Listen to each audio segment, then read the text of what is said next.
സ്ഥാനാർത്ഥി ചർച്ചകൾ ഇങ്ങനെ കൊടുമ്പിരി കൊണ്ടിരിക്കെ തന്നെ പലതരത്തിലുള്ള വ്യാജ പ്രചാരണങ്ങൾ, അഭ്യൂഹങ്ങളൊക്കെ നടക്കുന്നുണ്ട്. പലരും പലയിടത്തും മത്സരിച്ചേക്കും എന്ന തരത്തിലൊക്കെയാണ് വാർത്തകൾ വരുന്നത്. അതിലൊന്ന് KPCC വൈസ് പ്രസിഡന്റ് A ഷുക്കൂറുമായി ബന്ധപ്പെട്ടാണ്. ഷുക്കൂർ അമ്പലപ്പുഴയിൽ LDF സ്ഥാനാർത്ഥിയാകുമെന്ന വ്യാജ പ്രചാരണമാണ് നടക്കുന്നത്.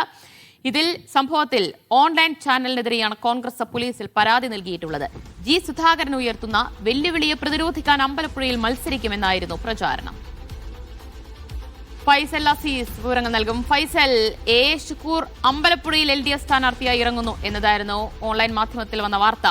അത് വ്യാജ പ്രചാരണമെന്ന് ചൂണ്ടിക്കാട്ടിയാണോ കോൺഗ്രസ് ഇപ്പോൾ പോലീസിൽ പരാതി നൽകിയിരിക്കുന്നത്?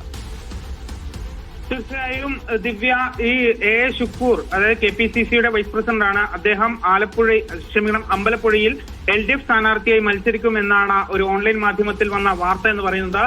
G സുധാകരൻ ഉയർത്തുന്ന വെല്ലുവിളികളെ പ്രതിരോധിക്കാൻ A ഷുക്കൂറിനെ LDF അമ്പലപ്പുഴയിലോ ആലപ്പുഴയിലോ സ്ഥാനാർത്ഥിയാക്കിയേക്കുമെന്നാണ് ആ വാർത്ത, ആ ഓൺലൈൻ മാധ്യമത്തിൽ വന്ന വാർത്ത. ഇതുമായി ബന്ധപ്പെട്ടുകൊണ്ട് ആലപ്പുഴ ജില്ലാ പോലീസ് മേധാവിക്കാണ് വ്യാജ പ്രചരണമാണെന്ന് കാണിച്ചാണ് ആലപ്പുഴ ജില്ലാ പോലീസ് മേധാവിക്ക് കോൺഗ്രസ് പരാതി നൽകിയത്. ആലപ്പുഴ നഗരസഭാ കൗൺസിലർ R അംജിത് കുമാറാണ് പരാതി നൽകിയിരിക്കുന്നത്. അതായത് ഈ നിലവിൽ കോൺഗ്രസ് അമ്പലപ്പുഴ ഒഴിച്ചിട്ടിട്ടാണ് ബാക്കി എല്ലാ മണ്ഡലങ്ങളിലും സ്ഥാനാർത്ഥികളൊക്കെ പരിഗണിക്കുന്നത്.